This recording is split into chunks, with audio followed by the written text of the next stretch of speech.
اشہد ان لا الہ الا اللہ وحدہ لا شریک لہ واشہد ان محمدا عبدہ ورسولہ اللہم صلی علی محمد وعلی آل سیدنا محمد وبارک وسلم۔ سوشل میڈیا اور ہماری ذمہ داریاں، آج کے پروگرام کا یہ عنوان ہے، اور آج ہمارے مہمان خصوصی ہیں محترم المقام، لائق کے سب تعظیم والاحترام علامہ مہتاب اظہر راجپوت صاحب دامت برکاتہم العالیہ۔ آپ کا تعلق منہاج القرآن سے ہے اور نائب ناظم دعوت ہیں،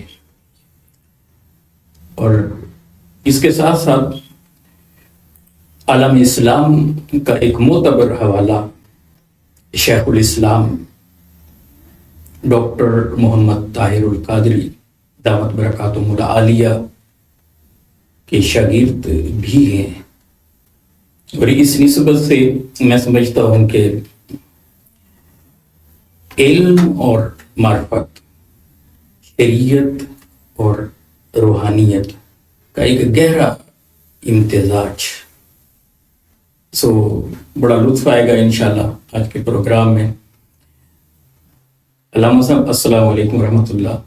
وعلیکم السلام ورحمۃ اللہ وبرکاتہ۔ آپ کیسے ہیں؟ مزاج کیسے ہیں؟ جی سر، اللہ پاک کا بڑا کرم ہے، آپ کی عزت دعائیں ہیں۔ ماشاءاللہ، اللہ تعالیٰ نے چنا ہوا ہے جی آپ لوگوں کو کہ دروس عرفان القرآن کے حوالے سے آپ ملک گیر سفر پر ہیں، اور آج لیا شہر میں ماشاءاللہ آپ نے یہاں درس قرآن دیا ہے۔ اس کے لیے میں صمیم قلب سے آپ کو مبارکباد بھی پیش کرتا ہوں، اور آپ یہاں تشریف لائے ہیں تو ہم نے سوچا کیوں نہ آپ سے استفادہ کیا جائے۔ یقیناً یہ میرے لیے خوش بختی ہے کہ آپ نے محبت کا اظہار کیا ہے اور شفقت فرماتے ہوئے مجھے لیا ٹی وی کے تھرو لیا کے ناظرین اور پوری دنیا تک اس پوڈ کاسٹ کو، اس پیغام کو سننے والے سامعین تک آپ نے رسائی دی ہے۔ سر میں صمیم قلب سے آپ کا شکریہ ادا کرتا ہوں۔ ماشاءاللہ۔ اچھا، آج کا پہلا اور بنیادی سوال جو میں سمجھتا ہوں کہ اپنے سامعین تک اور ناظرین تک ہمیں پہنچانا ہے کہ سوشل میڈیا ہے کیا؟ اسے آپ ڈیفائن کیسے کریں گے آسان لفظوں میں، عام پبلک کے لیے آپ کس طرح سے کنوے کریں گے سوشل میڈیا کو؟ سر، سوشل میڈیا کو سمجھنے سے پہلے تھوڑی سی ہسٹری ہمیں معلوم ضرور ہونی چاہیے۔ یقیناً ارضی کائنات ہر لمحہ ارتقاء کے عمل سے گزر رہی ہے۔ یہی وجہ ہے کہ ہر صبح اپنے جلووں میں ترقی کا ایک نیا پیغام لے کر آتی ہے، اور ہر شب جب کائنات کی فضا پر چھاتی ہے کسی نئی حقیقت سے پردہ اٹھانے کا مژدہ سناتی ہے۔ انسان ترقی کرتا کرتا مختلف ادوار سے گزرتا پتھروں پر علامات، نشانات، تصاویر بناتے بناتے آج موبائل، کمپیوٹر اور آرٹیفیشل انٹیلیجنس کے دور میں داخل ہو چکا ہے۔ یہی وجہ ہے کہ دور حاضر کو اگر انفارمیشن ٹیکنالوجی کا دور کہا جائے تو یہ یقیناً اس کا استحقاق ہے، اور اس ترقی کا، جدت کا ایک عالمگیر پہلو وہ سوشل میڈیا ہے۔ بنیادی طور پر یہ دو الفاظ ہیں، ایک ہے سوشل اور ایک ہے میڈیا۔ دونوں انگریزی زبان کے الفاظ ہیں۔ سوشل کا مطلب ہے سماج یا معاشرہ، اور میڈیا کا لفظ یہ میڈیم سے نکلا ہے جس کا مطلب ذریعہ یا واسطہ ہے۔ اگر ان دونوں لفظوں کو ملا لیں تو اصطلاح میں تعریف یہ بنتی ہے، سوشل میڈیا دراصل وہ میڈیم ہے جو ساری دنیا کے انسانوں کو سماجی طور پر، معاشرتی طور پر، سیاسی طور پر اور معاشی طور پر جوڑے ہوئے ہے۔ یعنی آپ آسان لفظوں میں کہہ سکتے ہیں کہ سوشل میڈیا اس دور کا ایسا ٹول ہے جو ساری دنیا کے انسانوں کو چند فنگر ٹپس کے ذریعے آپس میں کنیکٹ کر سکتا ہے۔ اس کے ذریعے سماجی رابطوں کا کام کیا جا سکتا ہے، سورس آف نالج کو بڑھایا جا سکتا ہے، اور اسی طرح دیگر تمام معلومات کو شیئر کیا جا سکتا ہے۔ یہی وجہ ہے کہ آج ساری دنیا کے انسان سوشل میڈیا کو استعمال کرتے ہیں، چونکہ لوگوں کو کنیکٹ کرنے کا اس وقت اس سے بہتر ذریعہ کوئی اور نہیں ہے. صحیح. ماشاءاللہ، یہ تو آپ نے بڑے اچھے الفاظ میں خوبصورت پیرائے میں آپ نے اس کا تذکرہ کیا ہے. اور یہاں سے ایک سوال میرے ذہن میں آیا ہے، جس دور میں ہم ہیں، گریجولی تو آپ نے بتایا ہے کہ سوشل میڈیا کا سفر کیسے ہو. آپ کو یہ لگتا ہے کہ انبیاء کی سیرت کا جب ہم مطالعہ کرتے ہیں اور پھر خود سید عالم صلی اللہ علیہ وآلہ وسلم کی سیرت کا مطالعہ کرتے ہیں، اور بالخصوص اس میں سے ختم نبوت کے حوالے سے ایک ذہن میں ایک نقطہ آتا ہے کہ اللہ سبحانہ و تعالیٰ نے رشد و ہدایت کا جو سلسلہ سیدنا آدم علیہ السلام سے شروع کیا، وہ جب سمٹا نبوت اور رسالت کے حوالے سے تو اسے عنوان ختم نبوت کا ملا، اور آقا علیہ السلام کے سر اقدس پر تاج ختم نبوت کو رکھا گیا. تو یہاں سے ایک ہی آئیڈیا تو ملتا ہے کہ آدم علیہ السلام سے سید عالم صلی اللہ علیہ وآلہ وسلم تک ایک سفر کمپلیٹ ہوا، اور میرے محبوب مصطفیٰ علیہ السلام سے قیامت تک اب ایک سفر. اس میں جو گائیڈ لائن ہے، جو ہدایت ہے، وہ ساری کی ساری سمٹ کر مصطفیٰ علیہ السلام کے قدموں میں ہے. اب اس مرحلے پر گویا کہ جہاں علم کے نئے دریچے کھلنے تھے، ٹیکنالوجی سائنس کا ایک نیا سفر شروع ہونا تھا، میڈیا کی طرف جانا تھا، تو صرف سنگل آؤٹ کر کے سید عالم صلی اللہ علیہ وآلہ وسلم کی پرسنالٹی کو سامنے رکھا گیا، انہیں آئیڈیل قرار دیا گیا، اور قیامت تک کے لیے نہ کسی اور پیغمبر نے آنا، نہ کسی اور رسول نے آنا. آپ صلی اللہ علیہ وسلم آخری نبی ہیں. 1500 سال پہلے تو آئیڈیا ہی نہیں ملتا تھا کہ کوئی اس طرح کا بھی نظام آگے آنے والا ہے کہ جس میں آقا علیہ السلام کی آواز، اسلام کی آواز، قرآن کی آواز پوری دنیا تک پہنچے گی. تو کیا آپ کو یہ فیل ہوتا ہے کہ انبیاء کی ہسٹری میں بھی گاہے بگاہے ہمیں کچھ ایسے واقعات ملتے ہیں جہاں اشارہ ملتا ہے اس میڈیا کی طرف؟ حضور علیہ السلام کی زندگی میں زیادہ ختم نبوت کے تناظر میں قیامت تک کے لیے 1500 سال پہلے ہی اس کی طرف اشارہ ملتا ہے. آپ کیسے لیتے ہیں اسے؟ آپ کی گفتگو کے چند حصے ہیں، میں چاہوں گا ون بائی ون ان کا جواب دوں. پہلی گزارش تو یہ ہے کہ انبیاء کرام اور رسول اعظام اگر ان کی شخصیت کا، ان کے ادوار کا، ان کی سیرت کا مطالعہ کرے تو پتہ چلتا ہے کہ تمام نبیوں اور رسولوں نے اپنے اپنے دور کے مروجہ سماجی رابطوں کے سسٹم کو اڈاپٹ کیا.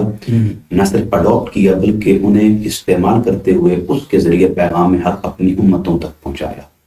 آقا کریم علیہ السلام کے بارے اللہ کا فیصلہ ہے، لقد کان لکم فی رسول اللہ اسوۃ حسنہ. ہمارے لیے نمونہ کمال وہ آقا کریم کی ذات ہے ہر شعبے میں، اس میں کوئی شک نہیں.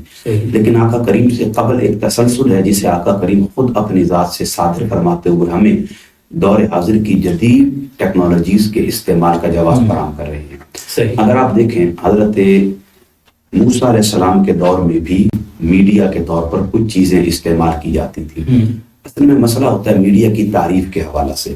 جب آپ کے ذہن میں تعریف نہ ہو تو پھر آپ چیزوں کو سمجھنے کے بارے مشکلات کا شکار ہوتے ہیں. مثلا میڈیا کی آسان تعریف یہ ہے، سوشل میڈیا دور حاضر کا وہ ٹول ہے جو سماجی رابطوں کو آسان کرتا ہے، پیغام رسانی کے لیے بہت مؤثر ذریعہ ہے. ایک ایسا ٹول ہے کہ انسان فنگر ٹپس کے ذریعے پوری دنیا کے لوگوں سے کنیکٹ ہو سکتا ہے. اور ہر دور میں ایسے ذرائع موجود تھے جن کے ذریعے انبیاء سماجی رابطوں کا کام کرتے ہوئے اپنی اپنی قوموں تک پیغام حق کو پہنچاتے. حضرت موسیٰ علیہ السلام کے دور کا میڈیا وہ جادوگری تھا جو اس فن میں کمال رکھتا، جو اس فن میں محنت کرتے ہوئے عروج پاتا، لوگ اسے قدر و منزلت کی نگاہ سے دیکھتے. جب دربار میں حضرت موسیٰ کے سامنے بڑے بڑے جادوگروں نے اپنی رسیاں پھینک کر انہیں سانپ بنایا تو اللہ کے کلیم حضرت موسیٰ نے ان کو جواب دینے کے لیے کتاب کی کوئی آیت نہیں پڑھی بلکہ ان کی نفسیات کے مطابق ان کے ساتھ معاملہ کیا، اور آپ نے اپنا عصا پھینکا جو اللہ کے امر سے قوی اژدہا بن گیا، ساری رسیوں بنے سانپوں کو نگل گیا، اور بالمتصل ان جادوگروں نے اپنی شکست کو تسلیم کیا اور حضرت موسیٰ کے خدا پر ایمان لے کر آئے. اسی طرح حضرت ابراہیم علیہ السلام کے دور کا میڈیا وہ منطقی اور عقلی دلائل تھے. یعنی عقل کے ذریعے، منطق کے ذریعے جب کوئی بات کی جاتی تو اسے لوگ ایکسیپٹنس کے ذریعے دوسروں تک پہنچانا شروع کر دیتے، اور وہ سماجی رابطوں کا ایک مؤثر ذریعہ ہوتا تھا. اسی طرح حضرت ابراہیم علیہ السلام نے جب ان کی قوم میلے پر گئی، آپ نے بت کدے میں داخل ہو کر سارے بتوں کا سر اڑایا اور بڑے بت کے کندھے پر کلہاڑا رکھ دیا. جب وہ لوگ واپس آئے، منظر دیکھا، بتوں کی خستہ حالت کو دیکھا، تو کہنے لگے ہو نہ ہو یہ کام ابراہیم نے کیا ہے. آپ کو بلایا گیا اور سوال کیا گیا. آپ نے فرمایا مجھ سے کیا پوچھتے ہو؟ حالت دیکھ کر ایسا لگتا ہے کہ ان بتوں کی آپس میں لڑائی ہوئی ہے اور بڑے بت نے غصے میں آ کر ساروں کے سروں کو اڑا دیا. بس وہ سمجھ گئے کہ ابراہیم جو عقلی دلیل دے رہا ہے ہم اس کا جواب نہیں دے سکتے. اسی طرح اگر آپ بنی اسرائیل میں مبعوث ہونے والے انبیاء کو دیکھیں، انہوں نے بھی اپنی قوم کی نفسیات کے مطابق اپنے اپنے دور کے مروجہ میڈیا کو، سماجی رابطوں کے ذرائعوں کو استعمال کیا اور اپنی قوم تک پیغام حق کو پہنچایا. اسی طرح حضرت عیسیٰ علیہ السلام کے دور کا میڈیا وہ طب تھا، حکمت تھا. جو اس فن میں کمال رکھتا تھا، مہارت رکھتا تھا، لوگ اسے قدر و منزلت کی نگاہ سے دیکھتے. تو اللہ رب العزت نے اسی دور کا جو مروجہ نظام تھا اس کے مطابق حضرت عیسیٰ علیہ السلام کو کمال عطا کیا. اور آپ کوڑ کے اور مادرزاد نابینا جو اس سطح کا مریض آپ کے پاس آتا، آپ دست تصرف سے اسے شفا عطا فرما دیا کرتے تھے. تو پھر لوگوں میں اس اعتبار سے بھی آپ کا ایک شعرہ ہوا اور سماجی رابطوں کا کام ہونا شروع ہو گیا. اور اگر آقا کریم علیہ السلام کی اسپیسیفک ذات کو دیکھا جائے تو آپ نے بھی اسی تسلسل کو قائم کیا. اور اللہ رب العزت نے حضور کے مقاصد بعثت کو بیان کیا. فرمایا یا ایھا النبی انا ارسلناک شاہدا ومبشرا ونذیرا. اے محبوب مکرم، ہم نے آپ کو مشاہدہ کرنے والا، خوشخبری سنانے والا اور ڈر سنانے والا بنا کے بھیجا ہے. اب یہ تین مقاصد بعثت تھے آقا کریم کے، اور حضور نے کس طرح انہیں عرب کے لوگوں تک پہنچایا وہ مناظر بھی قابل دید ہیں. آپ دیکھیں آقا کریم نے جب انفرادی دعوت کے بعد اجتماعی دعوت کا آغاز کیا تو اس دور کے مروجہ اسباب کو تلاش کیا جن کے ذریعے پیغام رسانی کا کام کیا جاتا تھا. اس معاشرے میں، عرب کے اس دور میں سب سے بہتر ذریعہ لوگوں تک پیغام پہنچانے کا، اس دور کا مؤثر ترین میڈیا وہ کوہ صفا تھا. آقا کریم علیہ السلام کوہ صفا پر تشریف لے کر آئے اور بالمتصل عرب کے لوگوں کو اللہ کی ربوبیت و الوہیت کے بارے آگاہ کیا اور اپنی نبوت اور رسالت کے بارے انہیں خبردار کیا. یہاں ایک اشکال میں دور کر دوں، جو کوہ صفا ہے وہ صرف عرب کے لوگوں میں ایک بلند مقام کی حیثیت نہیں رکھتا تھا، سماجی رابطے کا ذریعہ تھا. جب کسی نے کوئی اہم بات کرنی ہوتی، کوئی اعلان کرنا ہوتا، وہ صفا کی چوٹی پر کھڑا ہوتا، وہ اعلان کرتا، لوگ سمجھ جاتے کہ یہ صفا کی چوٹی پر ہونے والا اعلان کسی اہم بات کی طرف اشارہ ہے. اسی طرح اس دور میں اوقاس کا میلہ میڈیا ٹول کے طور پر ایک بہت اہم کام کرتا تھا. لوگ دور و نزدیک سے آتے، اپنا مال تجارت بیچتے، شعر و شاعری کی لاہ و لعب کی دنیاوی رسومات میں پڑتے اور رات میں شراب نوشیوں اور عیش کوشیوں میں مست ہو جاتے. اس دور کے مطابق ہم کہہ سکتے ہیں کہ انٹرنیشنل لیول پر جیسے ہم بزنس کرتے ہیں، جی ہاں، وہ لوگ وہاں جمع ہوتے ہیں. بالکل. تو اس سے آقا علیہ السلام نے بھرپور استفادہ کیا. بالکل اس طرح. بلکہ آقا کریم نے یہ نہیں دیکھا کہ یہ لوگ یہاں لاہ و لعب میں، دنیاوی معاملات میں، شراب نوشیوں میں مست ہوتے ہیں، بلکہ حضور نے وہاں بھی قدم رنجا فرمائے اور لیظہرہ علی الدین کلہ، اس فریضے کو سر انجام دیا. اسی طرح اگر آپ دیکھیں اس دور میں مذہبی اجتماعات یہ میڈیا کا بہت بڑا کام کرتے تھے. آقا کریم نے مذہبی اجتماعات کو بھی بطور میڈیا ٹول کے استعمال کرتے ہوئے دعوت کا کام کیا اور پیغام حق عرب کے لوگوں تک پہنچایا. لیٹر میں جس طرح سے شاہان وقت کو لکھے، جی ہاں، انہیں عالمگیر ایک تحریک کا اس کے اندر سے ایک امیج بھرتا ہوا نظر آتا ہے. جب آپ دیکھیں صلح حدیبیہ ہو گیا تو دونوں طرف سے جنگ بندی ہو گئی. ٹھیک ہے، کافر بیک ڈور پر سازشیں تو کرتے تھے لیکن فرنٹ پر نہیں آتے تھے، اور صحابہ کرام نے آقا کے حکم پر سب کچھ ختم کر دیا تھا. صحیح. جب صلح حدیبیہ ہو گیا، کچھ عرصے کے لیے ایک معاہدہ طے پا گیا، اب دونوں طرف سے کوئی ظاہری طور پر جنگ، جدل یا جہاد کے معاملات نہیں تھے. اس دور میں آقا کریم علیہ السلام نے دعوت کے کام کو مزید وسیع کیا اور ارد گرد کی ریاستوں تک اور بادشاہوں تک پیغامات کو بھیجنا شروع کر دیا. اچھا سر، میں ناظرین کے لیے ایک بات عرض کرتا ہوں. اس دور میں چمڑے کے خطوط ہوتے تھے، یعنی چمڑے پر خط لکھ کر، خطاطی کر کے پیغام رسانی کا ایک کام کیا جاتا تھا. تو آقا کریم نے اس ٹول کو بھی اڈاپٹ کیا اور دور دراز کے علاقوں تک نجاشی بادشاہ کو بھی حضور نے اسی دور میں خط لکھے اور اسے دین کی دعوت دی. اچھا، یہاں ایک اور بات بھی ہے. صحیح بخاری شریف کی ایک روایت ہے 5875. اس دور میں ایک طریقہ یہ تھا کہ بعض بادشاہ ایسے ہوتے تھے جو مہر کے بغیر خط پڑھنا بھی پسند نہیں کرتے. تو آقا کریم علیہ السلام نے جب روم کے بادشاہ کو خط لکھنا چاہا تو صحابہ کرام نے عرض کی حضور وہ مہر کے بغیر جو خط ہوتا ہے اسے نہیں پڑھتا. تو آقا کریم نے مہر بنوائی چاندی کی انگوٹھی میں جس پر لکھا ہوا تھا محمد رسول اللہ. پھر آقا کریم وہ نقش بندہ کرتے اور پھر وہ خط ارد گرد کے بادشاہوں اور بالمتصل روم کے بادشاہ ہیکل کے کہہ لیں ہر اس دور کے جتنے سماجی رابطوں کے ذرائع تھے آقا نے ان رولز کو اڈاپٹ کیا اور پیغام میں حق اپنے اپنے ادوار کے اور اس قوم کے لوگوں تک پہنچانے میں اپنا کردار وسیع ادا کیا. بس یہ آقا کریم کا عمل ہمیں یہ جواز فراہم کرتا ہے کہ اگر آج کوئی سوشل میڈیا کے ذریعے فریضہ اقامت دین کو، دین کے معاملات کو، تبلیغ دین کے لیے اپنے کردار کو ادا کرتا ہے تو یقیناً اس کا یہ کام کرنا مصلحت کا تقاضا نہیں ہے بلکہ عین سنت محمد مصطفیٰ. یہ بڑا اہم ہے. اصل میں یہ اویئرنیس ہمارے میں نہیں ہے. جیسے آپ نے بڑے خوبصورت مثالیں دی ہیں. اچھا، اپنے دور کے اندر جو بھی ڈیولپمنٹ ہو رہی تھی سید عالم صلی اللہ علیہ وسلم نے اسے بھرپور طریقے سے استعمال کیا. اگر جنگی اعتبار سے دیکھیں تو خندق کھودنے کا عربوں کے یہاں کوئی کنسیپٹ نہیں تھا لیکن آپ نے اسے استعمال کیا. اس طرح جیسے اپنی میلوں کی بات کی، لوگ اسے نیگیٹیوٹی کے طور پر لیتے ہیں. آقا علیہ السلام نے اس میں سے پازیٹیوٹی کو کشید کیا اور اس میڈیا کو بھرپور طریقے سے استعمال. اور خاص طور پر خطبہ حجۃ الوداع کے حوالے سے ایک لائن کہ سید عالم صلی اللہ علیہ وسلم جو فرماتے ہیں کہ آج میں ایک عہد کو ختم کر رہا اور ایک عہد کا آغاز کر رہا ہوں. تو مجھے تو یہ لگتا ہے کہ یہ اس کا براہ راست اس میڈیا سے، سوشل میڈیا سے اور آنے والے عہد میں جو ٹیکنالوجی نے ڈیولپمنٹ کی کروٹ بدلنی ہے اور قیامت تک جو کچھ بھی ہونا، یہ سارا سمٹا ہوا اس میں آپ کو محسوس نہیں ہو رہا؟ دیکھیں، اگر آپ آقا کریم علیہ الصلوۃ والسلام کی شخصیت کا مطالعہ کریں اور حضور علیہ الصلوۃ والسلام کو اللہ کی بارگاہ سے ملنے والے معجزات کو دیکھیں تو دو اہم معجزات ہیں، ایک ہے قرآن اور ایک ہے معراج. جو قرآن کا معجزہ تھا یہ اس زمانے کے لوگوں کی نفسیات کے مطابق تھا. قیامت تک اس آفاقی دین میں رہنا ہے، اس قرآن میں رہنا ہے، تعلیمات میں رہنا ہے. لیکن اگر آپ کبھی اسپیسیفکلی غور کریں تو قرآن مجید اللہ نے عرب کے لوگوں کی نفسیات کے مطابق کیوں کہ وہ اپنے سوا دوسروں کو اجمی کہا کرتے تھے اور ان کی عادت یہ تھی کہ وہ ان لوگوں کو اہمیت نہیں دیتے تھے. تو اللہ نے ان کی نفسیات کے مطابق قرآن اتارا اور فرمایا وَإِن كُنتُمْ فِي رَيْبٍ مِّمَّا نَزَّلْنَا عَلَىٰ عَبْدِنَا فَأْتُوا بِسُورَةٍ مِّن مِّثْلِهِ. اگر تم قرآن کے بارے، حتیٰ کہ صاحب قرآن کے بارے ذرہ بھر بھی تشکیق کا شکار ہو، ایسا کرو سارے الٹے لٹک جاؤ، اپنا علم، فصاحت، بلاغت، کمال ملا دو، تم قرآن کی کوثر کی مثل صورت بھی بنا نہیں سکتے. ایک تو یہ معجزہ تھا کہ اللہ نے آقا کو قرآن اس دور کے عرب کے لوگوں کی نفسیات کے مطابق عطا کیا.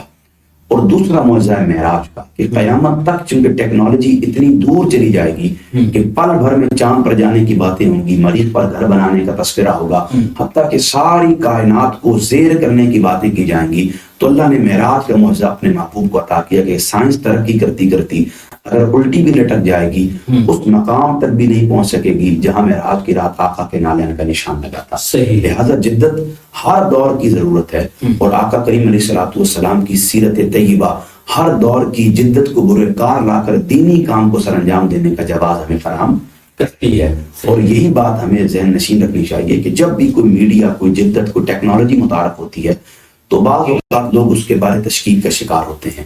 ایسا نہیں کرنا چاہیے بلکہ اس سے فائدہ اٹھانا چاہیے، استفادہ کرنا چاہیے اور بالمتصل لوگوں کی اصلاح کے لیے، زندگی کو تبدیل کرنے کے لیے، دین کے ساتھ انہیں باضابطہ جوڑنے کے لیے اس جدت کو اختیار کرتے ہوئے اپنا کردار ادا کرنا چاہیے. صحیح. یہ تو آپ نے بڑے دو خوبصورت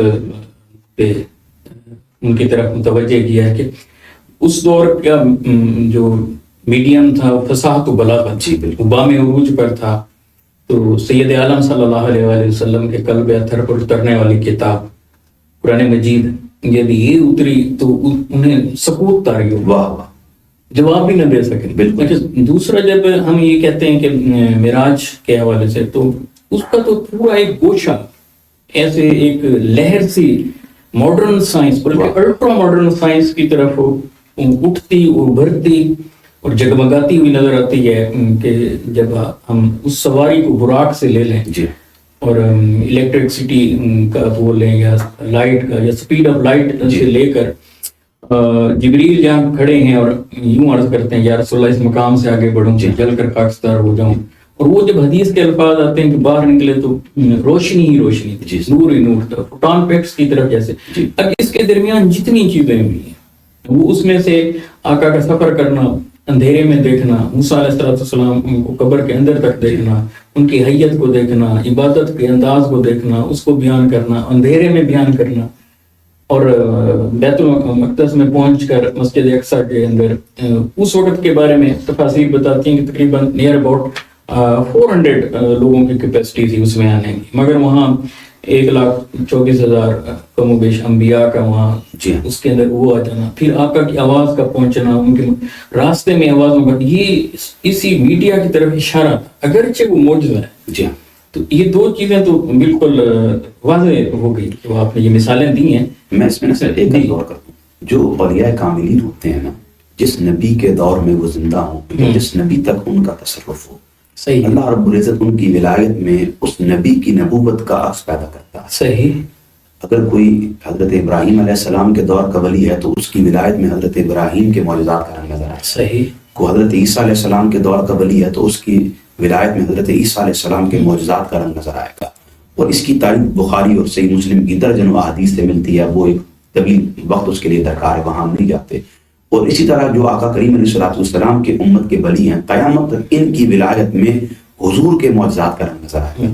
حضور علیہ السلام کی نبوت کی جھلک ان میں نظر آئے گی، حضور علیہ السلام کی سیرت کا عکس ان میں نظر آئے گا، حضور کے کردار کا نور ان میں نظر آئے گا. بس یہ ایک فکری ابہام ہے جو آج کی نوجوان نسل کو سمجھ نہیں آتا کہ جب ہم اولیاء کاملین کے تصرف کی بات کرتے ہیں، ان کے اختیارات کو بیان کرتے ہیں، تو اصل ان کی بات نہیں ہوتی ہے، یہ آقا کے دست تصرف سے انہیں خیرات حاصل ہوئی ہے. اور اگر کوئی ان کی ولایت پر اعتراض کرتا ہے تو وہ دراصل اللہ کے رسول کی نبوت اور ان کی رسالت پر بات کر رہا ہوتا ہے.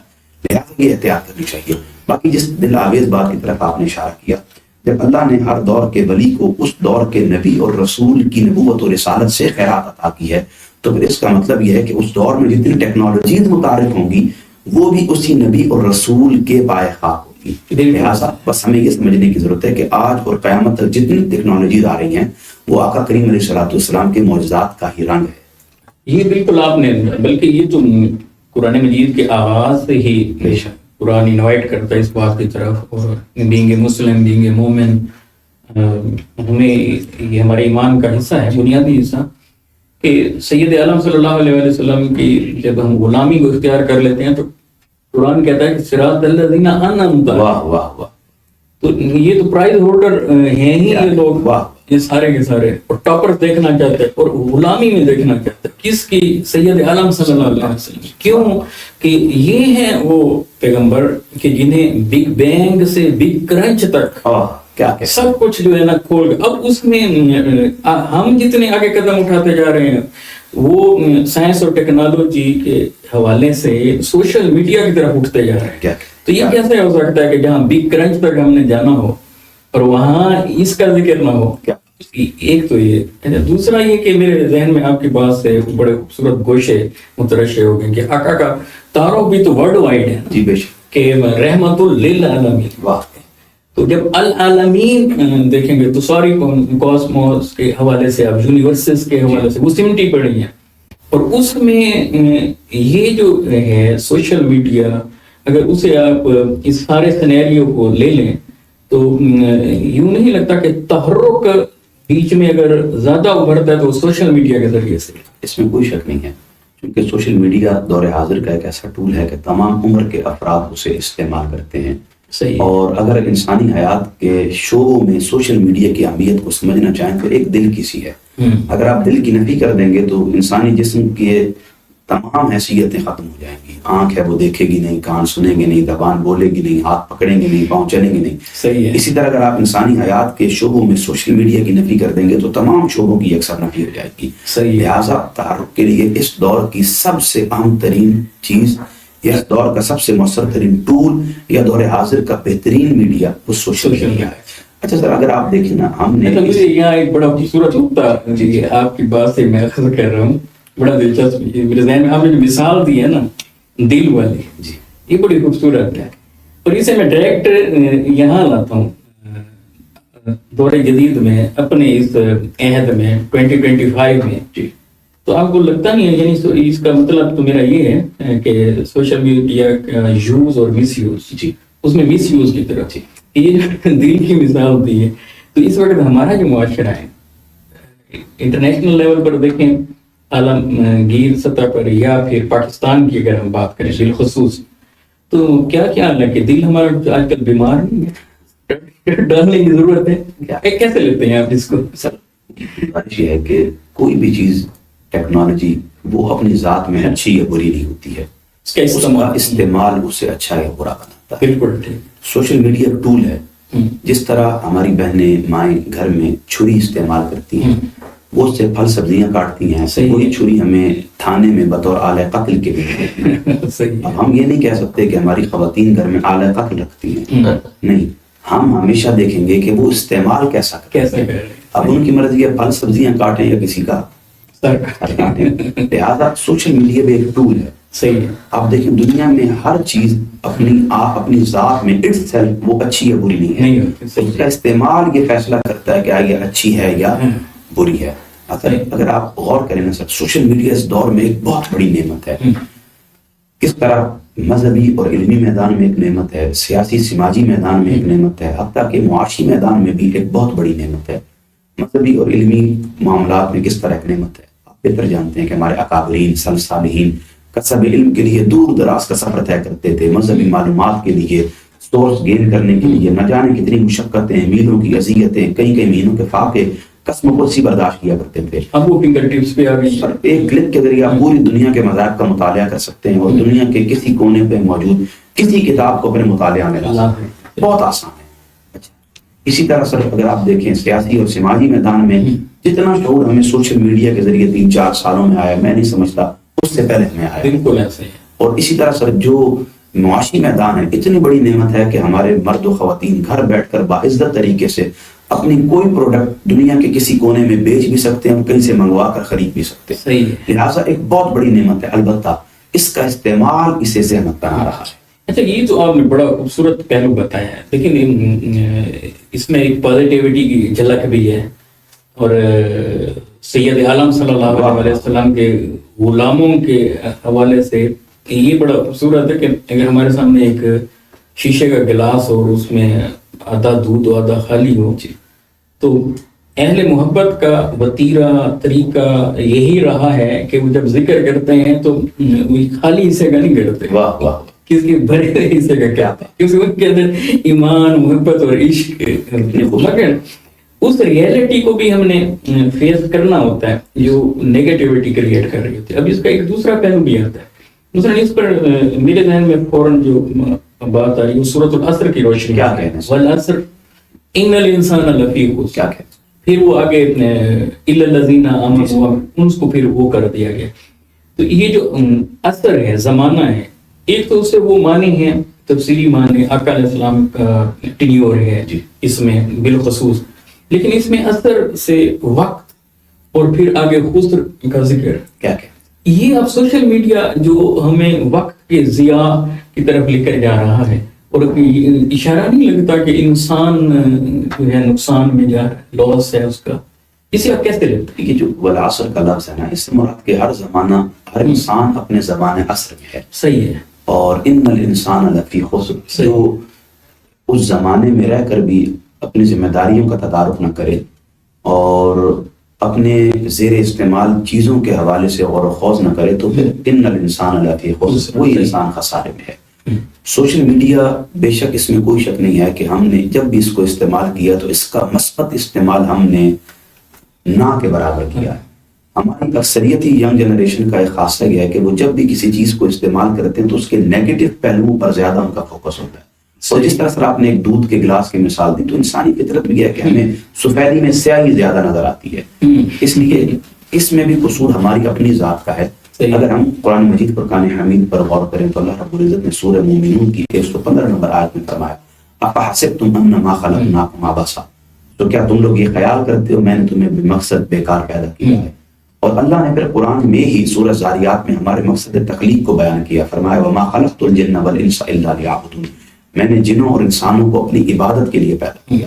اب اگر ہم ایک ٹول اپنے شب و روز میں استعمال کرتے ہیں تو ہونا یہ چاہیے تھا اس کا استعمال بامقصد ہوتا، اور اس سے ہم بے مقصدیت کو اپنی زندگی سے خارج کرتے، لیکن ہم نے بے مقصدیت کو اڈاپٹ کرنا شروع کر دیا اور اپنی زندگی سے مقصدیت کو ختم کر دیا۔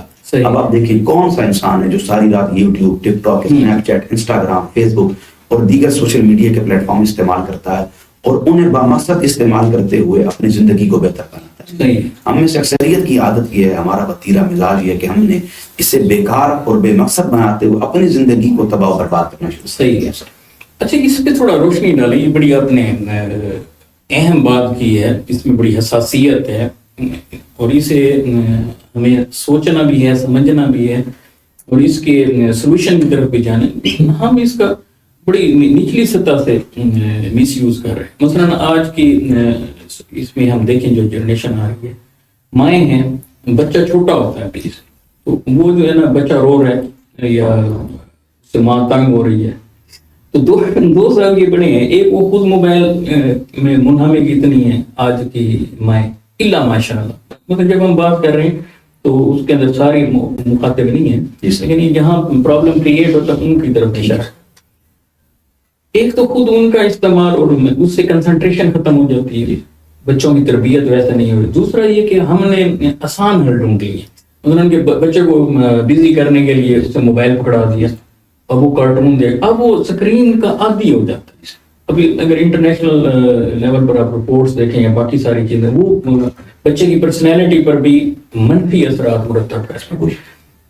اس پر آپ کیسے فوکس کرتے ہیں اور آج کی ماؤں کو بالخصوص اور ہماری جو یہ آنے والی نسلیں ہیں ان کے سدھار کے لیے، قرآن جیسے کہتا ہے قوا انفسکم واہلیکم، آپ کیسے لیتے ہیں؟ اس کے لیے کیا ضرورت ہے؟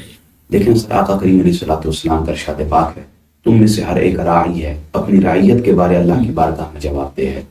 حکمران رعایا کے بارے، عورت شوہر اور گھر بچوں کے بارے، اور مرد اپنے گھر والوں کے بارے۔ اس کے تحت ہم سب پر یہ ذمہ داری عائد ہوتی ہے کہ ہم بطور راعی اپنے ماتحتوں پر نظر رکھیں، ان کی زندگی کو بہتر بنانے کی کوشش کریں، ان کے اخلاق کی صحیح سمت کا تعین کریں، اور ہم میں سے ہر بندہ ایفرٹ کرتے ہوئے اپنے گھر کے ماحول کو بہتر کرنے کی کوشش کرے۔ مسئلہ یہ ہے کہ ہر ماں کی خواہش ہے کہ بیٹا حضور ابو محمد محی الدین شیخ عبد القادر جیلانی جیسا ہو، ہر ماں چاہتی ہے کہ بابا فرید جیسا بیٹا ہو، ہر ماں کی خواہش ہے کہ ذوالنون مصری مجھے عطا ہو، ہر والد چاہتا ہے کہ جی میرا بیٹا باغدید بستانی جیسا ہو۔ پر مسئلہ یہ ہے کہ وہ چاہتے تو ہیں لیکن ان کی چاہت میں ایفرٹ کتنی ہے یہ معنی رکھتی ہے۔ ہمارا کام کیا ہے کہ ہم سوشل میڈیا کے نیگیٹو اسپیکٹ کو اتنی ترجیح دیتے ہیں کہ جب بچہ رات کو سوتا نہیں ہے تو اسے فیملی ویلاگنگ کے کلچر کی طرف لے جاتے ہیں، بالباس فحاشی اپنے گھر میں داخل کرتے ہیں، قریانی کا ایک گورکھ دھندا چلاتے ہیں، اور اس طرح ولگر قسم کے کانٹینٹ اپنے بچوں کو دکھا کر ان کی اوائل زندگی میں ہی برائی اور فحاشی اس طرح شامل کرتے ہیں کہ انہیں یہ پھر گناہ بھی نہیں لگتا۔ لہٰذا آپ نے جس طرح قوا انفسکم واہلیکم نارا اللہ کے حکم کی طرف اشارہ کیا، ہم پر یہ ذمہ داری عائد ہوتی ہے کہ ہم والدین کی حیثیت سے سمجھیں کہ ہم نے کن روشن پہلوؤں کو اپنے بچوں کی تربیت میں شامل کرنا ہے۔ اور ایسا نہیں ہے کہ ہمارے پاس گائیڈ لائن موجود نہیں ہے، ہمارے پاس قرآن مجید موجود ہے، آقا کریم کی پوری حیات طیبہ موجود ہے، صحابہ کرام کے اعمال موجود ہیں، اہل بیت کرام کی مبارک حیات موجود ہے، ہمارے پاس پراپر منظم نظام موجود ہے جس کے تحت ہم اپنے بچوں کی زندگی کو بہتر کر سکتے ہیں۔ لیکن ابھی ہمارے پاس وقت ہے، تب پچھتاوے کیا ہو جب چڑیاں چگ گئی کھیت۔ لہٰذا ابھی اپنے بچوں کی تربیت کے لیے ہم سوشل میڈیا کو استعمال کریں لیکن مثبت پہلوؤں کی طرف جائیں۔ آپ جو علماء ربانی ہیں، جو دین کی خدمت کرنے والے لوگ ہیں، جن کو مذہب کا پراپر شعور ہے، جن تک دین کی معاملات کا فہم ہے، ان لوگوں کے خطابات کو، ان کی باتوں کو، ان کی تربیتوں کو اور ان کی نشستوں کو اپنے بچوں میں متعارف کروائیں، اور اس طرح اپنے بچوں کی تربیت میں ایک کردار بہتر سوشل میڈیا کا ادا کریں تاکہ وہ مثبت چیزوں کے قریب ہوں اور منفی چیزوں سے دور ہوں۔ ایک اچھے والد کی، ایک اچھی والدہ کی نشانی ہوتی ہے اگر وہ کبھی اپنے بچوں کو یا بچی کو کسی کو بھی بازار لے کر جائیں اور کسی مہنگی دکان پر ان کا بچہ کوئی مہنگا گفٹ، کوئی مہنگی چیز پسند کر لے، تو سمجھدار لوگوں کی نشانی یہ ہوتی ہے کہ وہ ایک دم اس سے وہ مہنگی چیز چھینتے نہیں ہیں، کیونکہ اس سے بچے نے شور کرنا ہے، اس نے رونا دھونا شروع کر دینا ہے اور اس نے یعنی پریشانی کریٹ کرنی ہے۔ اچھے والدین کی نشانی یہ ہوتی ہے کہ وہ اپنے بچے سے مہنگی چیز چھینتے نہیں ہیں بلکہ سستی چیز اس کو تھما دیتے ہیں. اور سستی چیز تھمانے کا مطلب یہ ہوتا ہے تاکہ اس مہنگی چیز کے جانے کا غم نہ رہے. ہمارا مسئلہ یہ ہے کہ ہم محنت کرنے والی جو اشیاء تھی جن کا تعلق عبادات سے تھا, دین سے تھا, تربیت سے تھا, ان چیزوں کو چھڑوا رہے ہیں اور سستی چیزیں برائی کی صورت میں ان کے ہاتھوں میں تھما رہے ہیں. تو اس سے ان کی عاقبت بھی برباد کر رہے ہیں اور ان کی زندگی کو بھی مشکلات کی طرف لے کر جا رہے ہیں. آپ نے بڑے خوبصورت پہلوؤں کی طرف اشارہ کر دیا, بیچ میں آپ گھما پھرا کے مذہبی دنیا کو بھی لے ہیں, جنہیں آپ نے بڑا بڑا چڑھا کے پیش کیا. مجھے تو وہ لوگ مذہبی دنیا میں تو بالخصوص بڑے آٹے میں نمک کی مقدار کی زیادہ لگ رہی ہے, اس سے بھی کم لگتے ہیں. جن لوگوں کے ہاتھ یہ چڑھا ہوا ہے اس وقت, اول تو ہم میڈیا کے حوالے سے مجھے لگتا ہے کہ ہم کو 1001 سال تو دنیا سے پیچھے چلتے ہیں. اب ذہنی ضرورت کا احساس بھی ہوا, لیکن دو سطحوں پر, ایک حکومتی سطح پر جو کرنے کا کام ہے وہ نہیں ہو رہا, دوسرا جو جن اہل علم کی طرف آپ نے اشارہ فرمایا سوشل میڈیا کے حوالے سے بالخصوص, وہ ان میں بہت کم لوگ ہیں جو اویئر ہیں یا جنہوں نے پیچھے الیکٹرانک میڈیا پر کنٹرول کیا. پاکستان میں آپ دیکھ لیں اکا دکا چینل, اچھا اکا دکا چینل میں ایک آدھ چینل ایسے لوگوں کا بھی ہے جو ناک کی نوک تک دیکھتے ہیں, دائرے میں سوچتے ہیں, تو اس کا تو پھر منفی اثر ایک تو جاتا ہے. اس سے نہ صرف ان کا اپنا امیج نہیں بڑھتا, پورا جو لبرل لوگ ہوتے ہیں دین سے جو دور ہوتے ہیں وہ تو پوری اس کو مذہب پر منطبق کر دیتے ہیں. جیسے مثلا اسلام اور ماڈرن سائنس میں کلیش نہیں تھا, اصل میں تو عیسائیت یا ان کے چرچ کا پرابلم تھا, لیکن وہ مذہب کے نام پر آ گیا. اچھا ان کا ایک چند لوگوں کا امیج آتا ہے تو اس سے پورے مذہب والے جو بھی اہل مذہب ہوتے ہیں, ابھی میں اہل مذہب کہہ رہا ہوں, اہل دین کہہ ہی نہیں رہا, دین والوں میں بڑی غصہ ہوتی ہے. آپ کی جو فکر ہے اس میں ہمیں خوشی یہ بھی ہے کہ آپ دین کے دائی ہیں, مذہب کے دائی نہیں ہیں. اس پر جب یہ نیرو مائنڈیڈ لوگوں کے ہاتھ لگتا ہے, اب وہ لبادہ تو کس چیز کا ہے, مذہب کا. دیکھنے والے تو دیکھ رہے ہیں کہ یہ ایک دائی ہے, ابھی وہ بیٹھ کر وہاں گالی دے رہے ہیں, ٹھیک ہے, اور اس پر فخر کر رہے ہیں, اس کا دفاع کر رہے ہیں. اچھا وہ چیز نوجوان نسل میں جا رہی ہے, ہم اسے کیسے لیتے ہیں, المیہ کو کیسے لیتے ہیں؟ اگر آپ قرآن مجید پڑھیں نا تو آپ کو بہتر معلوم ہے, وَلَا تَلْمِزُوا أَنفُسَكُمْ, اللہ رب العزت نے سختی کے ساتھ ایک دوسرے پر عیب جوئی سے منع کیا. بالکل ہے, اور القاب کے بارے میں سختی کے ساتھ مذمت فرمائی, اور ایک مقام پر تو یہاں فرمایا, اتنا فرمایا وَيْلٌ لِكُلِّ هُمَزَةٍ لُمَزَةٍ, ہلاکت ہے ہر اس شخص کے لیے جو تانا زنی کرنے والا اور عیب جوئی کرنے والا. میں سمجھتا ہوں سر کہ ہماری آج تک تربیت نہیں کی گئی, اور ہم نے جن لوگوں کو داعی سمجھ لیا ان کی اپنی تربیت نہیں ہے. صحیح. یہی وجہ ہے کہ جب وہ مذہبی انفلوئنسر بن کر سوشل میڈیا کے پلیٹ فارم کا استعمال کرتے ہوئے لوگوں تک دین کی بات پہنچانے کی کوشش کرتے ہیں, تو وہ کنویں کی مینڈک کی مثال زندہ کرتے ہیں کہ ان کے پاس اپنا شعور نہیں ہوتا, علمی ان کی تربیت نہیں ہوتی ہے, کسی نے انہیں سکھایا کچھ نہیں ہوتا, بس چند باتیں سوشل میڈیا سے ہی لرن کرنے کے بعد جب وہ سکھانے کے پروسیس کی طرف جاتے ہیں تو پھر فکری طور پر نوجوان نسل کو بے روی کی طرف مبتلا کرتے ہیں. صحیح. اصول اس میں دراصل ہمارا اپنا ہے. ہم نے چونکہ خود مذہبی شعور حاصل نہیں کیا, دین کے بارے نالج ہمارا نہیں ہے, اور پھر ہم صرف ایک مخصوص اولیاء اور وزادار شخص کو دین کا داعی سمجھتے ہوئے اس سے دین لینا شروع کر دیتے ہیں. سر ایک اس کا بڑا ٹیکنیکل ایشو بھی ہے. آج صدر پاکستان نے جو پیکا ایکٹ ہے اس پر بھی سائن کر دیا, اور اب لاکھ مرتبہ کوئی شخص سوچے گا بغیر تحقیق کے بات کرنے کے, کسی کی حرزہ سائی کرنے سے, اور کسی کے بارے اس میں کوئی شک نہیں کہ وہ اپنے اپنے معاملات کے تحت انہوں نے سے قانون بنوایا, لیکن ایک قانون بن چکا ہے. اب اگر کوئی اس کے خلاف کوئی عمل کرے گا تو اسے سخت ترین مقدمات کا سامنا کرنا پڑے گا, اور سزائے موت تک بھی مطلب اس میں. جی ہاں, اور اگر آپ غور کریں سر تو سائبر کرائم ونگ نے 28 لوگوں کو 2024 میں سزائے موت تک پہنچایا. کیوں کہ ان لوگوں نے مقدسات کی توہین کی ہے. جب انہیں پکڑا گیا, عدالت میں لایا گیا اور ان کے خلاف مقدمہ چلایا گیا تو وہ لوگ قرآن سر پر رکھ کر قسمیں کھاتے تھے کہ ہم نے تو یہ کام نہیں کیا. اب غلطی کہاں ہوئی؟ دراصل یہی غلطی ہے کہ جب وہ لوگ مذہبی انفلوئنسر کو جو میڈیا کی حد تک موجود ہیں اور دین کے قریب نہیں ہے، مذہبی تعلیمات کے قریب نہیں ہے، قرآن سنت کا انہیں علم نہیں ہے، بس انہوں نے جو ایک آیت پڑھ لی، جو ایک حدیث پڑھ لی، اس کا ریفرنس کوٹ کیا، اس کے کانسیکوینسز پر نظر نہیں رکھی، تو نتیجہ یہ نکلا کہ جن لوگوں نے اسے لا علمی کی بنیاد پر شیئر کیا، اس ویڈیو کے کسی حصے میں مقدسات کی توہین تھی، صحابہ کے بارے، اہل بیت کے بارے، حتیٰ کہ اللہ اور اس کے محبوب رسول کے بارے کوئی اہانت پر مبنی لفظ تھا۔ جب سائبر کرائم ونگ کی نظر پڑی، علماء نے توجہ دلائی، اس بندے کو کچھ نہیں کہا گیا جو بند کمرے میں بیٹھ کر قرآن سنت کے ریفرنس دے رہا ہے، بس پکڑا گیا تو غریب کا بچہ پکڑا گیا۔ لیکن کیسے لیتے ہیں یہ جو بات آپ نے کی ہے کہ سر میں اشاروں میں لیتا ہوں، یہ تو جو ہے نا آپ نے بڑی خوبصورتی سے جیسے گلاب نظر آئے لیکن خوشبو نظر نہیں آتی، لیکن فیل تو ہو رہی ہوتی ہے۔ اس میں سے میں ایک چیز یہ ضرور پوچھنا چاہتا ہوں آپ سے کہ جن لوگوں نے اسے شیئر کیا وہ گرفت میں آ گئے، لیکن جس نے بیان کیا اگر بے شک وہ بند کمرے میں ہے لیکن وہ بھی تو سامنے ہے، تو یہ ہم خود بھی تو حکومتی سطح پر میں بات کرنا چاہتا ہوں کہ مذاق اڑواتے ہیں کہ جب قانون پر عمل درآمد کی بات ہوتی ہے تو میرے لیے کچھ اور ہوگا، آپ کے لیے کچھ اور ہوگا، اپنا انجینئر سلیم چشتی صاحب کے لیے اور ہوگا، علامہ وقاص شاید ان کے لیے اور ہوگا، غریب کے لیے اور ہے، امیر کے لیے اور ہے۔ تو یہ سوشل میڈیا پر بھی تو بھرپور طریقے سے یہ اثر ڈال رہا ہے، خاص طور پر جو جن لوگوں کے کنٹرول میں ہے۔ سر ایک تو ایشو یہ ہے نا کہ جب ینگ جنریشن ایسے لوگوں کو پروموٹ کرتی ہے تو وہ اپنے اپنے علاقے کے علماء کے خلاف حرکہ سرائی کا ایک مکمل محاذ شروع کرتی ہے۔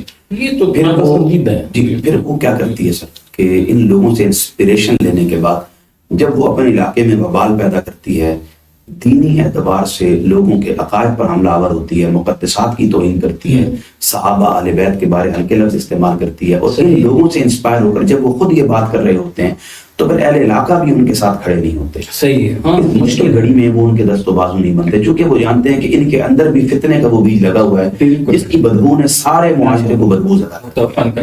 یہی وجہ ہے کہ سر جب آپ ایسے لوگوں کو سن کر ان سے انسپریشن لے کر ان سے موٹیویٹ ہوتے ہیں اور پھر ان کی فکر لوگوں میں راسخ کرنے کی کوشش کرتے ہیں، تو پھر جو مذہبی طبقہ ہے جن کا کام دین کے ساتھ ہے، جو دین کے شعبے سے ایفیلیٹ ہیں، وہ کبھی بھی ان لوگوں کا ساتھ نہیں دیتے، اور جب قانون کی گرفت میں یہ لوگ آتے ہیں تو پھر انہی کے خلاف یہی طبقہ کھڑا ہو جاتا ہے، چونکہ آپ نے انہی کے خلاف نفرتوں کو فروغ دیا تھا، انہی کے خلاف بغض و حسد کا ماس گرم کیا تھا، اب جس کی وجہ سے کیا تھا اس تک تو ان کی رسائی براہ راست نہیں ہے، اس لیے وہ لوگ بچ جاتے ہیں۔ قانوناً بھی لوپ ہول ہیں، اس پر ہم بات نہیں کرتے، لیکن ان کے ہوتے ہوئے بھی کچھ غلطیاں ان ینگ جنریشنز کی، ان یوتھ کی اپنی بھی ہیں کہ یہ لا علمی کی بنیاد پر یا کج فہمی اور نفرت کی بنیاد پر، لائکس کی بنیاد پر، یا سوشل میڈیا کے فیم اور کیش کے دھندے کے لیے، صرف اپنے من کی تسکین کے لیے یا اپنے ظاہری اسباب کو وقت بخشنے کے لیے جب ایسے لوگوں کی باتوں کو آگے پروموٹ کرتے ہیں تو اس کا نتیجہ صرف یہی نکلتا ہے۔ تو اس پر میرا ایک سادہ سا میسج ہے، پھر ہم بات کو آگے کنٹینیو کریں گے۔ سادی سی گزارش کی ہے کہ آپ ان لوگوں کو اگر مذہبی انفلوئنسر سمجھتے ہیں تو خدا خود بھی ایک تحقیق کا شوق پیدا کرے، خود بھی مطالعہ کا شوق پیدا کرے، خود بھی پڑھنا لکھنا اور دینی معاملات کے بارے آگہی پانے کی کوشش کرے تاکہ آپ کم از کم اچھے برے کی تمیز تو کر سکیں۔ اچھا، یہاں آپ نے بڑے خوبصورت زاویے دیے ہیں اور میں تو سمجھتا ہوں اس میں سلوشن بھی ہے جو آپ نے یہ چیزیں بتائی ہیں، اس پر ہمیں خود ہماری فیملی کو، ہمارے اسٹوڈنٹس کو، اعزاء اقربا کو، سول سوسائٹی میں جو بھی لوگ ہیں انہیں اس پر غور کرنا چاہیے، بلکہ ڈیپلی غور کرنا چاہیے۔ اچھا، اسی پر جس کی طرف آپ نے بھی ابتدا میں اشارہ بھی کیا ہے، میں دیکھ رہا تھا کہ یہ بالکل ابھی آج کل کی بات ہے کہ مولانا طارق جمیل صاحب نے جو باقاعدہ طور پر اینکر کو روک کر کہا کہ دائی ایسا نہیں ہوتا، اس کا اخلاق ایسا نہیں ہوتا، جو یعنی کہ اخلاق سے گری ہوئی گفتگو کرے، تو ایک تو ان کی دعوت مؤثر نہیں ہے۔ اسی پر ایک اور میرے ذہن میں شیخ الاسلام ڈاکٹر محمد طاہر القادری صاحب کے حوالے سے، سوشل میڈیا کے حوالے سے، انہوں نے اپنی فیملی کے حوالے سے مثال کہ میں نے اپنے بیٹوں کو اس عمر تک موبائل یوز کرنے ہی نہیں دیا۔ آپ کیا سمجھتے ہیں؟ یعنی وہ تو پھر بھی کچھ پچھلا ٹینیور تھا، اب ہم جب ہماری آنے والی یوتھ ہے، ہماری نسلیں ہیں، اب اس میں مثلا یونیورسٹیوں میں موبائل کے بغیر چارہ نہیں ہے، بلکہ اب کالجز تک آ گیا ہے. تو اس میں جو یہ جو منفی پہلو ہے، اس کا منفی استعمال ہے، اس کو کنٹرول کرنے کے لیے آپ کیا سمجھتے ہیں کہ کس عمر میں پیرنٹس کو بچوں کو موبائل دینا چاہیے، یا کب انہیں روکنا چاہیے، یا اسے کنٹرول ہم کیسے کر سکتے ہیں؟ سر، پہلی درسگاہ بچوں کے لیے والدین ہوتے ہیں. صحیح. مسئلہ یہ ہے کہ ہم بچوں کی تربیت کی طرف تب جائیں گے جب والدین کی اپنی تربیت ہو. صحیح. ہمارے والدین بسا اوقات میں بالعموم معاشرے کی بات کر رہا ہوں کہ ہمارے والدین کی ہی تربیت نہیں ہوتی تو انہوں نے اپنے بچوں کی کیا تربیت. صحیح. جب تک آپ خود اس ٹول کو نہیں سمجھیں گے، اس ٹول کے مثبت اور منفی پہلوؤں کی طرف توجہ نہیں کریں گے، سوشل میڈیا کی بات کر رہا ہوں، جب تک آپ سوشل میڈیا کو خود نہیں سمجھیں گے تو آپ کس طرح جان سکتے ہیں کہ آپ کا بچہ بند کمرے میں کیا کرتا ہے، صحیح، یونیورسٹیز میں کیا کرتا ہے، صحیح، وہ کالج میں کیا کر رہا ہے، وہ اگر اسکول میں اس کا استعمال کر رہا ہے تو اسے کس انداز میں یوز کر رہا ہے، چونکہ آپ کو خود پتہ نہیں ہے. جب آپ کو خود نہیں پتہ تو آپ کسی اور کو بھی سمجھانے کی اہلیت و قابلیت نہیں ہوتے. سر، والدین سے بڑھ کر میں سمجھتا ہوں کہ ہمارے علماء کا اس میں اہم کردار ہونا چاہیے تھا، جبکہ نہیں ہے. ہماری اب تک کی ترجیحات فروعی جزوی مسائل ہیں. ہم اب تک والدین کا مسئلہ، ہم اب تک کا مسئلہ، ہاتھ کہاں باندھنے ہیں، ہاتھ کہاں نہیں باندھنے، تشہد میں کیسے بیٹھنا ہے، اچھا بالمتصل کچھ اس سے زیادہ آگے چلے جاتے ہیں تو آپ بہتر سمجھتے ہیں کہ وہ ربیع الاول کا مہینہ ہے تو آقا کے میلاد پر باتیں کرنا شروع کر دیں گے، دلائل دینا شروع کر دیں گے. یہ ہمیں میں سمجھتا ہوں سر ان چیزوں کی ضرورت ایک وقت تھی. اب ہم نے دور جدید کے مطابق آقا کریم علیہ الصلوۃ والسلام کا جو طریقہ ہے، جو ان حضور کا اسوہ ہے، جو حضور کی حیات کے روشن پہلو ہیں، ساری حیات آقا کریم علیہ الصلوۃ والسلام کے معنی لیے روشن ہے، لیکن جو مخصوص جدید ٹولز کے حوالے سے آقا کریم کی تعلیمات ہیں انہیں سمجھتے ہوئے ہمارے علماء کا یہ فرض بنتا ہے کہ وہ جب منبر رسول پر بیٹھیں تو نوجوان نسل کی فکری تربیت میں اپنا کردار ادا کریں، ان جزوی فروعی مسائل کو بھی زیر باس رکھیں لیکن ان کے حصے کو آٹے میں نمک کی برابر رکھیں. جبکہ جدید دور کے مطابق جو سوشل میڈیا ہے اس کی ذمہ داریوں کا تدارک اپنی آنے والی نسل کو ضرور کروائیں، ان کو اس بارے شعور فراہم کریں اور ان کی فکری تربیت میں اپنا کردار ادا کریں. اور والدین سے بڑھ کر علماء جب اصلاح کے لیے سوشل میڈیا ٹول کے استعمال کے مثبت پہلوؤں کو اجاگر کرتے ہوئے منفی پہلوؤں کی طرف توجہ دلائیں گے تو میں سمجھتا ہوں جو کردار علماء ادا کر سکتے ہیں وہ شاید اس دور میں والدین بھی ادا نہیں کر سکتے. اچھا، یہ آپ نے بارے دیگر علماء کا تذکرہ چھیڑا ہے تو بڑی دلچسپ بات اس میں سے کہ آپ کیا سمجھتے ہیں کہ جو کلاس روم کا کام ہے، جب وہ اسے بیٹھ کر آج ہم سوشل میڈیا پر لائیں گے، جو ایک اسٹوڈنٹ کو سمجھانے والی بات ہے، وہ جب آپ عام پبلک کو، اور اس میں کوئی عمر کی میں قید بھی نہیں لگا رہا، ایک بچے سے لے کر ایک بوڑھے شخص تک سارے اسے سن رہے ہوتے ہیں، تو ہر کسی کی وہ صلاحیت نہیں ہوتی سمجھنے کی. تو جب یہ اس طرح کی چیزیں ہمارے علماء سو کالڈ اسکالر وہ جب اس پر ڈسکس کر رہے ہوتے ہیں تو یہ بجائے اصلاح کے یہ نقصان کا باعث نہیں بن رہا؟ اس میں پھر وہی سوال ہے کہ جن لوگوں نے تربیت کرنی ہے دراصل ان کی اپنی تربیت نہیں ہے. صحیح ہے. اپنے مفاد تک سارے لوگ سوشل میڈیا کو مؤثر استعمال کرتے ہیں. جب اس سے ارننگ کرنی ہو، یوٹیوب کے ذریعے ڈالر کمانے ہو، فیس بک کے ذریعے شیئرز لینے ہو، ٹک ٹاک کے ذریعے لائکس لینے ہو، یا دیگر سوشل میڈیا اکاؤنٹس کے انہوں نے فالوورز گین کرنے ہو تو اس کا بڑا مؤثر اور مثبت استعمال کرتے ہیں. لیکن جب بات لوگوں کی ایجوکیشن کی آتی ہے، ان کی فکری تربیت کی آتی ہے، اس ٹول کے ذریعے فریضہ اقامت دین کی آتی ہے، تب ان کا کام کیا ہوتا ہے کہ وہ جزوی مسائل میں ایسے قوم کو ڈبا دیتے ہیں کہ حقیقت اور نفس مسئلہ کی طرف ان کی توجہ اور دھیان ہی نہیں رہتا. تو سر کوشش کرنی چاہیے کہ تمام علماء جب اپنی ذات تک فائدہ کے لیے اس کا مؤثر استعمال کرتے ہیں تو پھر جو ہم پر خیر الامم ہونے کی ایک ذمہ داری عائد کی گئی اور ہم پر تأمرون بالمعروف کا اور وتنہون عن المنکر اس فریضہ کی انجام دہی کا بوجھ ہمارے کندھوں پر رکھا گیا، تو ہمارا کام بنتا ہے کہ ہم کم از کم اپنے دائرے سے آگے بڑھتے ہوئے امت کی اصلاح کا فریضہ سر انجام دیتے ہوئے اور اقوام عالم کی بہتری کی کوشش کے لیے اور فریضہ دین کی ادائیگی کے لیے ہم اس کا مثبت استعمال کریں اور لوگوں کو مثبت پہلوؤں کے بارے ایجوکیٹ کریں. میں اس لیے آپ کی بات کو مختصر کر رہا ہوں کہ ہمیں اس کا شعور ہے، ہمیں اس کے اچھے اور برے کا پتہ ہے، لیکن ہم نے نہ جانے بس کچھ ہوس کے لیے اور کچھ کیش کے لیے اور کچھ کیش کو کیچ کرنے کے لیے، بس اپنی ذاتیات کے مقاصد کو پورا کرنے کے لیے اس کا استعمال کسی اور سمت کرنا شروع کر دیا۔ جب ہم اپنی سمت کو صحیح کریں گے، کردار کو درست کریں گے، اخلاق کو بہتر کریں گے، تو ہمیں پھر لوگوں کی تربیت میں اپنا، یعنی لوگوں کی تربیت کے لیے ہمیں مزید کوشش کرنے کی ضرورت نہیں پڑے گی۔ جب وہ ہمارا مثبت کردار دیکھیں گے تو خود مثبت چیزوں کی طرف آنا شروع کرتے ہیں۔ اب جب آپ یوٹیوب، فیس بک، ٹک ٹاک انہیں چلاتے ہیں تو آپ دیکھتے ہیں کہ سامنے جو مذہبی انفلوئنسر ہوتا ہے اس کی زبان سے بات قرآن کی نکلتی ہے، استدلال غلط کرتا ہے، صحیح بات حدیث کے ریفرنس سے کرتا ہے لیکن تشریح غلط کرتا ہے، وہ بات اکابرین کی کرتا ہے لیکن اپنا مدعا لوگوں تک پہنچا رہا ہے۔ یہی وجہ ہے کہ جب آپ قرآن و سنت کی تشریحات غلط کریں گے، استدلال باطل پیش کریں گے اور اپنے قیاس کو حقیقت پر بنا کر لوگوں کے سامنے پیش کرنا شروع کر دیں گے تو برائی پیدا ہونا شروع ہو جائے گی۔ اس کے ساتھ ساتھ یعنی کہ بعض لوگ اپنے سیکٹ کو پروموٹ کر رہے ہوتے ہیں ڈائریکٹ، تو ہمیں یہ کہنا چاہیے کہ اب تو سے بہت سارے سوالات میرے ذہن میں ہیں لیکن میں انہیں ابھی سمیٹ رہا ہوں کہ وقت کا دامن بڑا تنگ ہے۔ اور ایک نقطہ یہاں یہ کہ جو لوگ ان امور میں ایکسپرٹ ہیں یا پازیٹیو کام کر رہے ہیں یا عالمی سطح پر امت کے کنسیپٹ کو لے کر چل رہے ہیں اور دائی ہیں اقامت صلاۃ کے حوالے سے، مصطفی انقلاب کے حوالے سے، ان سے حسد کا پہلو بھی ہمیں مارے جا رہا ہے یہ بھی۔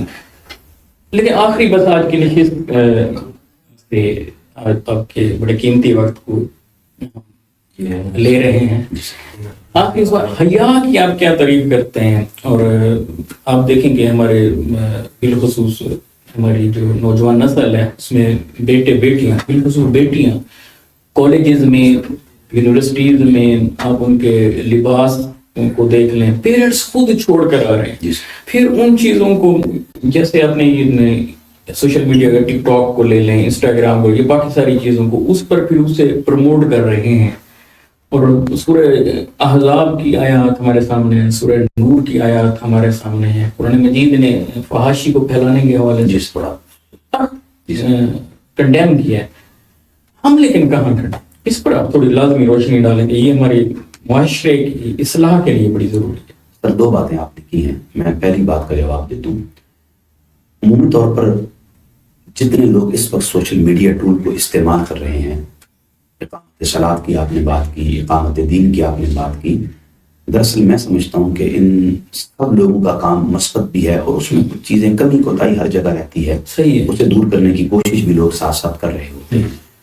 لیکن میں نے اپنی زندگی میں جدت کا جتنا مطالعہ کیا ہے، ٹیکنالوجیز پر نظر رکھی ہے اور دور حاضر کے تقاضوں کے مطابق اگر کسی کو خدمت دین کا کام کرتے ہوئے دیکھا ہے تو وہ منہاج القرآن ہے۔ ڈاکٹر طاہر القادری صاحب کی ذات ہمہ جہت ہے، عالمگیر ہے۔ اللہ پاک نے آپ کو اتنا زیرک بنایا کہ آپ نے اس ٹول کا استعمال کرتے ہوئے اس وقت اقامت دین کا فریضہ سر انجام دینے کی کوشش کی جب بر صغیر کے علماء کے ہاں علمی بنیادوں پر تصویر کا مسئلہ بھی ابھی مبہم ہے۔ لہٰذا آپ نے اس دور میں بھی 80s کی دہائی میں بھی سوشل میڈیا کے ٹول کو استعمال کیا جب پاکستان میں شاید یہ نام بھی کسی نے نہ سنا۔ پہلے تو کھنچواتے نہیں تھے تصویر، بلکہ یہ بھی ہمیں بتایا جاتا تھا کہ کیمرہ ہی جل جائے گا۔ مختلف ادوار سے گزرتے صحیح ہے۔ اور ڈاکٹر طاہر القادری صاحب کا یہ خاصہ ہے کہ آپ نے اس وقت اپنے رفقا کو آن لائن دعوت و تبلیغ کی طرف مائل کیا، ای لرننگ کا سسٹم اس وقت شروع کیا جب لوگوں کے یہاں یہ مسئلہ بھی بالکل مبہم تھا۔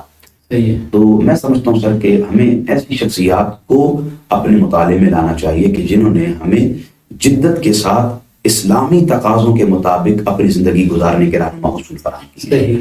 دوسری بات سر آپ نے کی فحاشی کی۔ ہمارے ہاں حیا کی تعریف تو ویسے ہی کسی کو معلوم نہیں ہے، لیکن فحاشی کی بھی ادھوری تعریف ہے۔ مثلا ہم سمجھتے ہیں کہ صرف جسم بے لباس کر دینا یہ فحاشی ہے، جبکہ یہ بڑی فحاشی ہے، لیکن یہ تعریف ادھوری ہے۔ اصل فحاشی یہ ہے عورت کا اپنے سطر مخصوصہ کے علاوہ، چہرے کے علاوہ بال برابر کسی کو دکھانا، اپنے ٹخنے سے اوپر ذرہ بھر کسی کو دکھانا، یہ عورت کے لیے فحاشی ہے۔ اور مرد کا اپنے سطر مخصوصہ کے علاوہ عجیب انداز میں جسم کی نمائش کرنا، یہ اس کے لیے فحاشی ہے۔ یعنی اڑیانی اور فحاشی میں بھی فرق ہے سب صحیح ہے۔ لیکن آج کل بدقسمتی کے ساتھ بالباس طریقوں سے ہمارے گھروں میں فحاشی داخل کی جا رہی ہے اور اس کلچر کو سوشل میڈیا کے دنیا میں فیملی ولاگنگ کا نام دیا جاتا ہے. صحیح. کہ ایک باپ ہے, اس کی 4 بیٹیاں, وہ اپنی 4 بیٹیوں کو کیچ کرواتا ہے. بڑی بیٹی کی شادی کر رہا ہے تو منگنی کے لیے لڑکا ان کے گھر آئے گا, ماں باپ کی موجودگی میں انگوٹھی پہنائے گا, گلے ملے گا.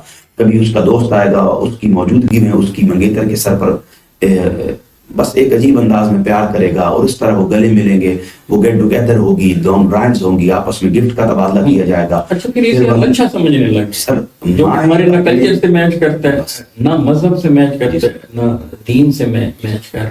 میں اکثر دوستوں کو کہتا ہوں کہ اگر آپ اسلامی روایات کو, دینی تعلیمات کو اگر ایک لمحے کے لیے ایک طرف رکھیں, آپ اس خطے کی ثقافت اور روایت کو دیکھیں تو یہ اس کے بھی خلاف ہے.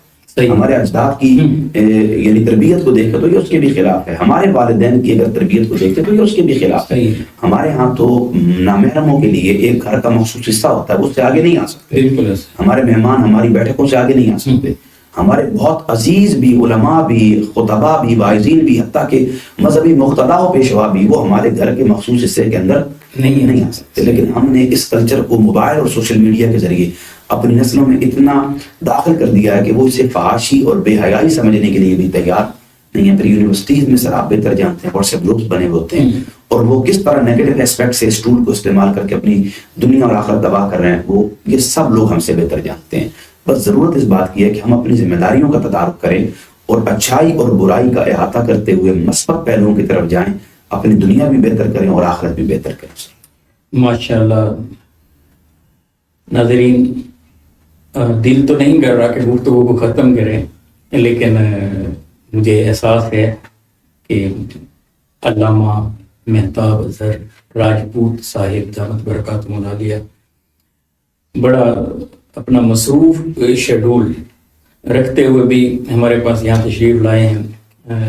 سفر میں بھی رہے, طبیعت بھی ناساز, مگر وہیں ہم اس مختصر وقت میں بہت ہی خوبصورت گفتگو ہوئی. سیکھنے کو بہت کچھ اس گفتگو میں موجود ہے. معاشرے کس طرح بنتے ہیں اور کس طرح بگڑتے ہیں, نسلیں کس طرح سنورتی ہیں اور کس طرح بگڑتی ہیں, اس حوالے سے بہت ہی خوبصورت گفتگو ہوئی ہے.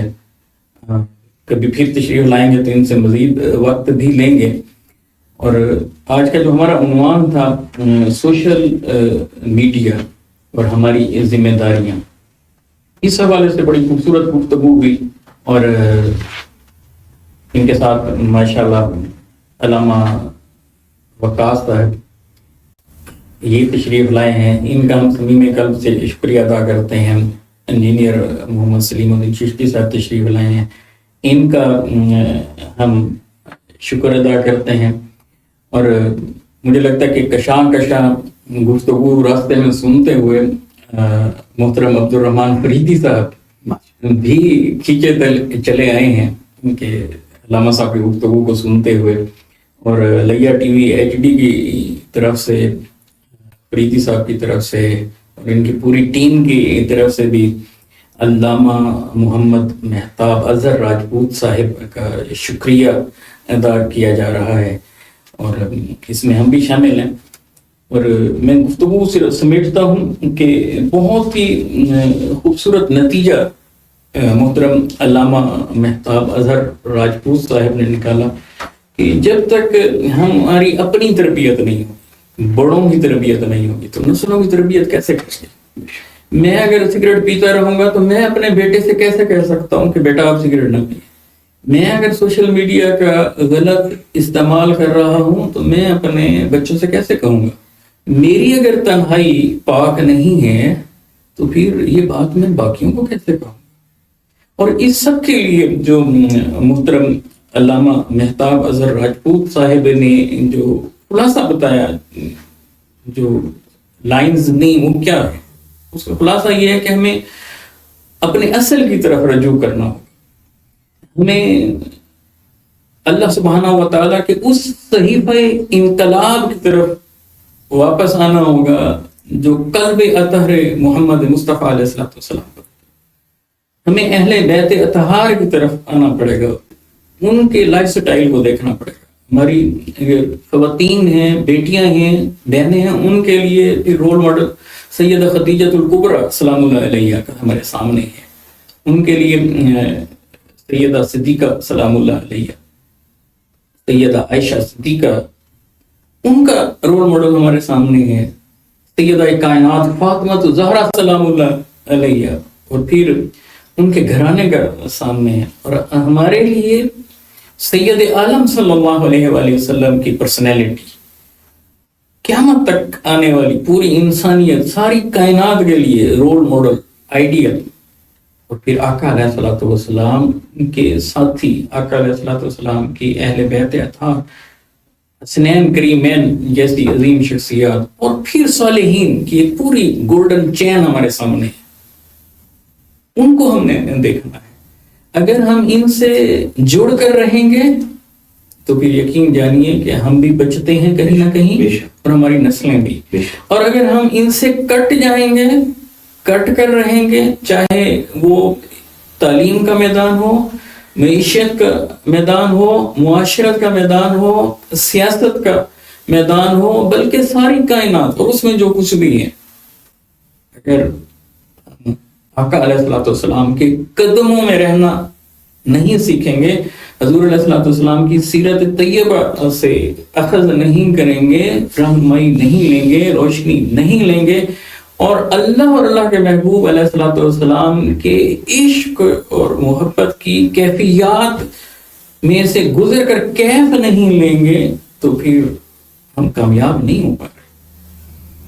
دل تو چاہ رہا تھا کہ محترم علامہ مہتاب اظہر راجپوت صاحب سے بھی گفتگو کو جاری رکھتے، لیکن علامہ وقاص شاہد صاحب بھی اشارہ فرما رہے ہیں کہ وقت کا دامن بہت تنگ ہے۔ میں صمیم قلب سے شکریہ ادا کرتا ہوں۔ سوشل میڈیا پر آلریڈی آپ کو دیکھتے رہتے ہیں، آپ کی پرسنالٹی، اور اسی طرح سے الیکٹرانک میڈیا کے حوالے سے بھی، اور یقیناً شیخ الاسلام کی ریفلیکشن آپ میں ہے، اور اس چیز کو پھیلنا چاہیے، پازیٹیوٹی کو پھیلنا ہی چاہیے، اور پازیٹیوٹی کی کلمات مجھے نہیں لگتا کہ یہ ضائع ہیں، اگرچہ اب اس کو سمجھنے والے، پک کرنے والے کم ہوں گے، لیکن انشاءاللہ تعالی یہی چراغ جلیں گے تو روشنی ہوگی۔